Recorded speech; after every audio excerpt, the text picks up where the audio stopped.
നമസ്കാരം. ഇന്ന് ഞങ്ങളുടെ അമ്പലത്തിലെ വലിയ വിളക്കായിട്ട് ബന്ധപ്പെട്ട് കുറച്ച് കഥകളാണ് കേട്ടോ ഇവിടെ ഷെയർ ചെയ്യുന്നത്.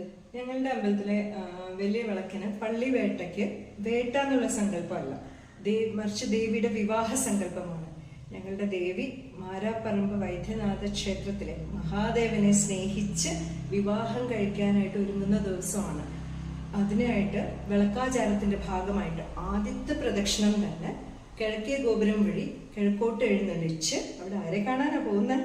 ദേവിയുടെ ജ്യേഷ്ഠത്തിയായ കുന്നുംപുരം ഭഗവതിയമ്മയെ കാണാനും ഭഗവതിയമ്മയുടെ അനുഗ്രഹവും അനുവാദവും മേടിച്ച് വരാനും വേണ്ടിയിട്ടാണ് ഇവിടെ അങ്ങോട്ട് എഴുന്നള്ളിക്കുന്നത്. ആ അനുവാദം കിട്ടിക്കഴിഞ്ഞാൽ ഉടനെ നല്ല സന്തോഷമായിട്ട് കൊട്ടും വാദ്യമായിട്ടാണ് തിരിച്ച് ക്ഷേത്രത്തിലേക്ക് വിളക്കാചാരം പൂർത്തിയാക്കാൻ വേണ്ടിയിട്ട് കയറുന്നത്.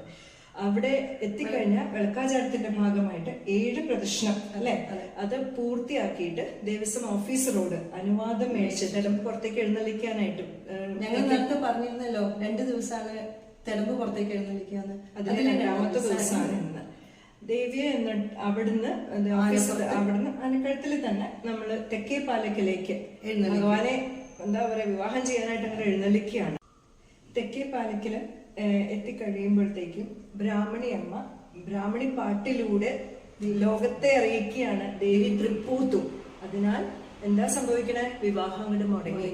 ആ സങ്കടത്തില് വർണ്ണമാല്യം ത്യജിച്ച് ഭഗവാനെ ആ ഒരു വർഷം ഭാവം കാത്തിരുന്നിട്ട് പോണതാണ്. പക്ഷെ ആ വർണ്ണമാല്യം ത്യജിച്ച് തിരിച്ച് ഞങ്ങളുടെ ക്ഷേത്രത്തിലേക്ക് അതേ ആനക്കഴുത്തിൽ തന്നെ എഴുന്നള്ളിച്ച് അകത്തേക്ക് പ്രവേശിക്കും. പക്ഷെ അവിടെ അന്ന് ശ്രീകോവിലേക്ക് ഇല്ല.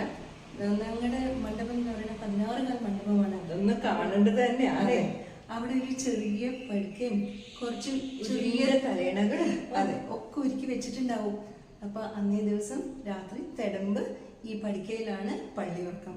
എല്ലാം പറയുമ്പോഴും അപ്പൊ ദേവിയുടെ സങ്കടം എല്ലാം നമ്മൾ ശരിക്കും കാണുന്ന പോലെ നമ്മൾ കണ്ടു. ആ സമയത്ത് മഹാദേവന്റെ സങ്കടം നമുക്ക് കാണാതെ പോകാൻ പറ്റില്ലല്ലോ. മഹാദേവന്റെ സങ്കടം കണ്ട് മരം തന്നെ കുലുങ്ങി എന്നാണ് പഴമക്കാർ പറഞ്ഞു കേട്ടിട്ടുള്ളത്. ഈ ദിവസം രാവിലെ ആണ് ആറാട്ട്. അന്ന് ദേവി ഉണരണത് ഒരു ചെറിയ പശുപ്രാവിന്റെ കരച്ചില് കേട്ടിട്ടാണ് ഉണരണത്.